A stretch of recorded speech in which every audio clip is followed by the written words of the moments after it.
I scientifically and mathematically prove the best duo in the history of the NBA using a video game. We got the best duos of all time in here, like Kobe Bryant and Shaq. Obviously, we got Michael Jordan and Scottie Pippen. We got fan favorites for the white boys and Larry Bird and Kevin McHale. Obviously, the legendary duo of LeBron James and Dwayne Wade, Magic Johnson, Kareem Abdul-Jabbar. Anyways, they're all in the same league. Basically, the goal of this simulation is to find out which is the best. Now, Jamal Murray and Nikola Jokic just won an NBA title as a duo, and let me tell you, their stock could skyrocket throughout the next few years. So we're going to make sure that we keep a very close eye on this particular duo. And in one of their first games of the season, they will be taking on Michael Jordan and Scottie Pippen. It's going to be interesting to see how this duo does going up against arguably the greatest duo of all time. Michael Jordan coming across the paint right here. He has Nikola Jokic guarding him. GOAT versus GOAT. He's going to miss. And now Jokic has the mismatch of Michael Jordan. So we're going to see what happens here as he forces up a shot and misses. These players suck.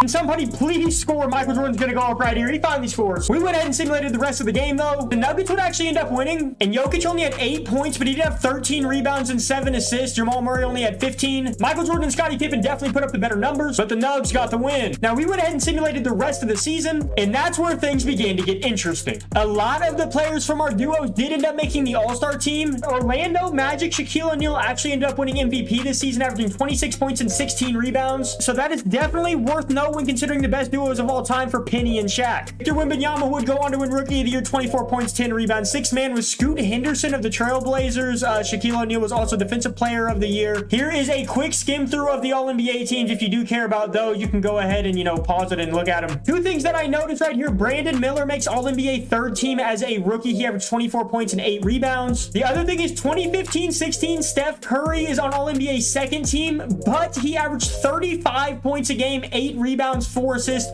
on 50, 40, 90 shooting. In real life, him and Klay Thompson that season were just absolutely unstoppable. For sure, one of the best duos ever. Of course, Luka Doncic ended up leading the league in scoring at almost 36 points a game, but then you got Shaq leading the league in rebounding at 16, Dennis Rodman right behind him, Shaq and the Lakers at 13. Leading the league in assists was Magic Johnson at 13 a game. Now we go into the playoffs, though, and here's where some interesting things happen. First of all, the Kobe and Shaq Lakers are in the play-in. Both Kobe and Shaq are up to 99 overalls. Kobe averaged 32 points per game, and Shaq averaged 26 points and 13 rebounds. In the Eastern Conference, Shaq and Penny are in the play-in. So once again, in this scenario, Shaq wins MVP, but maybe his style of play just not as conducive to winning in today's modern era where shooting three-pointers is key. And that would make sense as to why the 2015-16 Golden State Warriors went 61-21, good for the top seed in the entire NBA. This was back when Draymond Green was sending unsolicited dick pics on his Snapchat. We simulated the first round here, though. In this, the 2015-16 Warriors beat Kobe and Shaq in 7 games. In Game 7 of that series, Curry had 38 points, 7 rebounds, and 11 assists. And leading the Lakers in scoring was DeMarcus Cousins.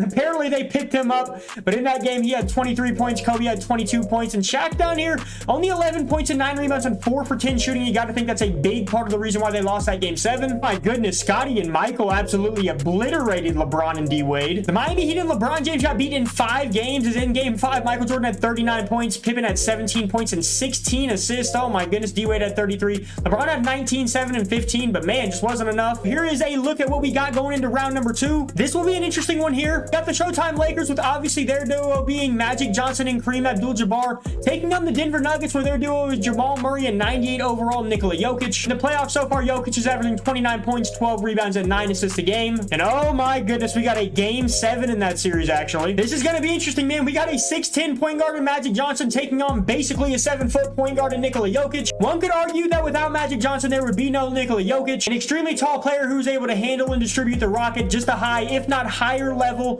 than point guards. We got Kareem Abdul-Jabbar right here trying to take on and show Nikola Jokic what's up right there, and that's going to be easy, but he misses. Magic Johnson driving in right here. He's going to go in and get fouled. Second free throw for Magic Johnson is going to be up and good as well. Jamal Murray with the ball in the wing right here. Aaron Gordon's going to set the ball screen. He's going to drive in, shoot a floater up and good. So we got a tight one early on in this game. As the second half continued to carry on, the show, Jokic would almost have a triple-double. Jamal Murray chipped in 21 points, but it wasn't enough. Magic Johnson 26, 11, and 15. Kareem had 26 points and over 50% shooting. Michael Jordan and the Chicago Bulls would easily advance as well. Now in the conference finals, these are our matchups. Eastern Conference, we're going to have Trae Young and DeJounte Murray taking on Michael Jordan, Scottie Pippen. I think I know how that one's going to play out. We have arguably the greatest team of all time that has not won a championship in the 2015-2016 Warriors with Steph Curry, Klay Thompson, and Draymond Green taking on the Showtime Lakers, obviously with Magic Johnson and Kareem Abdul-Jabbar. We're going to simulate these games and see what happens right here, man. This is going to be extremely interesting. Oh, yeah, baby. We got another Game 7 here. And late in the third quarter in this one, the Lakers are actually up 11. 11. Plenty of time for the Warriors to mount a comeback. Steph Curry has the ball. He's going to shoot a contested three right there and miss. Steph Curry has the ball once again. Going to shoot another contested three-point shot and miss. Oh, Curry's going cold. That is not a good sign at all for Golden State fans. It would just continue to get worse as LA is up almost 20 points. Just like that, the duo of Kareem and Magic Johnson are going to be headed to the NBA Finals. But oh boy, will they have a tough task ahead as they will be taking on the 95-96 Chicago Bulls. Here we go, man. We're going to simulate it game by game and see what happens. The Lakers take game 1.